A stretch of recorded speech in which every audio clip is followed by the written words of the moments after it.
அதிசயங்கள் செய்கிறவர் நம் அருகில் இருக்கிறார். அற்புதங்கள் செய்கிறவர் என்றும் நமக்குள் வசிக்கிறார். யோசுவா 6:10 கொஞ்சம் வாசிக்க பார்க்கலாம். யோசுவா ஜனங்களை நோக்கி நான் சொல்லும் நாள் மட்டும் நீங்கள் ஆர்ப்பரியாமலும் உங்கள் வாயினால் சத்தம் காட்டாமலும் இருங்கள். உங்கள் வாயிலிருந்து ஒரு பேச்சும் புறப்பட வேண்டாம். ஆர்ப்பரியுங்கள் என்று உங்களுக்கு நான் சொல்லும் நாளிலே ஆர்ப்பரிப்பீர்களாக என்று கட்டளையிட்டிருந்தான். யோசுவா ஜனங்களை நோக்கி நான் சொல்லும் நாள் மட்டும் நீங்கள் ஆர்ப்பரியாமல் உங்கள் வாயினால் சத்தம் காட்டாமலும் இருங்கள்.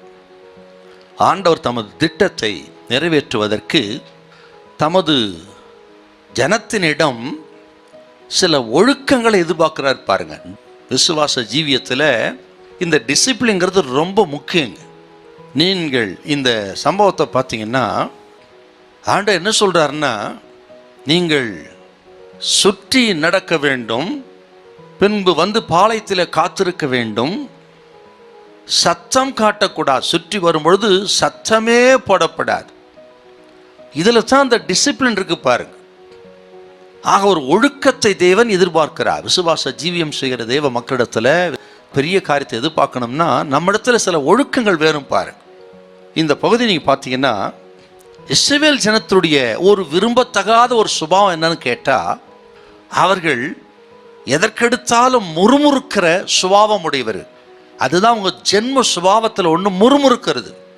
இப்போ இந்த தலைமுறை யாருன்னு கேட்டிங்கன்னா அவருடைய அடுத்த தலைமுறை. இவர்களும் அப்படி பாதிக்கப்பட்டு வனாந்தரத்தில் அவர்கள் இழந்து போனது போல இவர்களும் எழுந்திடக்கூடாது. ஆகவே தான் ஒரு ஒழுக்கத்தை சொல்றாரு பாருங்க, நீங்க சத்தம் காட்டாம இருங்க.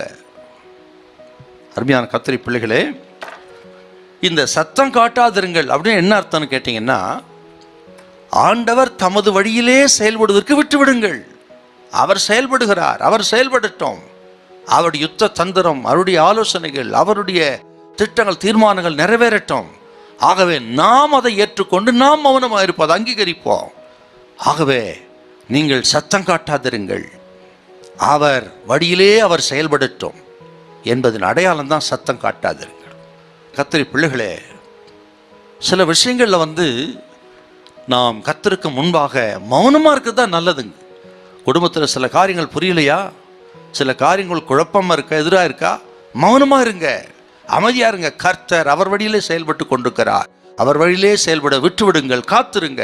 முடிவு உங்களுக்கு மகிமையாக இருக்கும், உங்கள் காரியங்கள் ஜெயமாக இருக்கும். ஹல்லேலூயா, ஹல்லேலூயா.